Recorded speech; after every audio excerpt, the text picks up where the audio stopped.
सार्वमंथन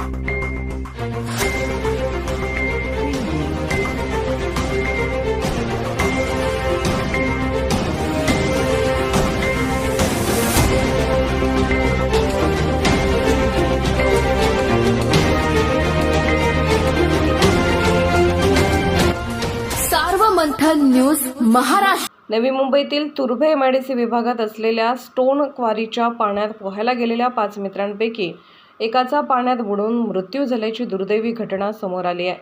5ही मित्र अल्पवयीन होते, मात्र पोहत असताना मस्तीमध्ये एका दुसऱ्या मित्राचा पाय पाण्यामध्ये खेचला आणि त्यामुळे बुडून एका 17 वर्षीय तरुणाचा मृत्यू झाला।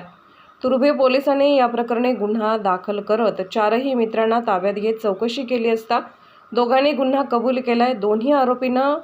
दोन्ही आरोपी अल्पवयीन असल्याने त्यांची रवानगी भिवंडी येथील बालसुधार गृहात करण्यात आली असून पोलीस अधिक तपास करत आहेत। दिनांक 10 जून 2024 रोजी सकाळी 10 वाजच्या सुमारास एक प्रतिष्ठित नागरिक आहे, त्यांनी आम्हाला पोलिसांना फोन करून कळवले की भारत स्टोन क्वारी जी आहे त्या स्टोन क्वारीच्या खड्ड्यामध्ये पाणी साचतं। त्या पाण्यामध्ये एका मुलाचा मृतदेह दिसून आलेला आहे। सदरची माहिती मिळताच आमच्या पोलीस स्टेशनचे PSI कोंडाळकर व स्टाफ यांनी त्या ठिकाणी जाऊन फायर ब्रिगेडच्या मदतीने सदरची बॉडी जी आहे ती बाहेर काढली। बॉडी बाहेर काढली असता सदरची बॉडी जी आहे अनोळखी इसम होता, अंदाजे 20 ते 22 वर्ष वयाचा वाटत होता आणि त्याच्या आजूबाजूला चौकशी केली परंतु त्याला कोणीही त्या ठिकाणी ओळखलेलं नाही। सदरबाबत तुर्भे पोलीस ठाणे येथे अकस्मात मृत्यूची नोंद करण्यात आली। यानंतर सदर जो अकस्मात मृत्यूमधील मयत मुलगा जो आहे त्याचा शोध व्हावा, त्याच्या नातेवाईकांचा शोध व्हावा, त्याचं नाव काय ते समजून यावं याकरिता आम्ही सर्वस्व तपास सुरू केला होता। दिनांक 10 जून 2024 रोजी आम्हाला एक त्याचे नातेवाईक जे आहे ते आले पोलीस स्टेशनला आणि त्यांनी सांगितलं की त्याचं नाव जे आहे अमुक अमुक आहे आणि तो वय त्याचं 17 वर्ष अल्पवयीन आहे असं सांगितलं।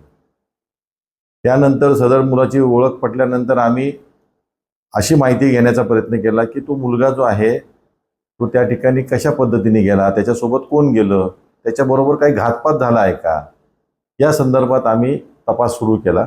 तपास सुरू करत असताना घटनास्थळाकडे जाणारे जे काही CCTV कॅमेरे आहेत ते कॅमेरे आम्ही चेक केले असता त्यामध्ये असं दिसून आलं की 9 जून 2024 रोजी दुपारच्या सुमारास मयत मुलगा आणि त्याच्याबरोबरचे अजून 4 जण असे एकूण 5 जण हे घटनास्थळाच्या दिशेने जात असताना दिसले। परंतु सुमारे 2 ते 3 तासानंतर पुन्हा ते परत येताना त्यापैकी 4च इसम फक्त परत मुलं आलेले दिसले, 4च।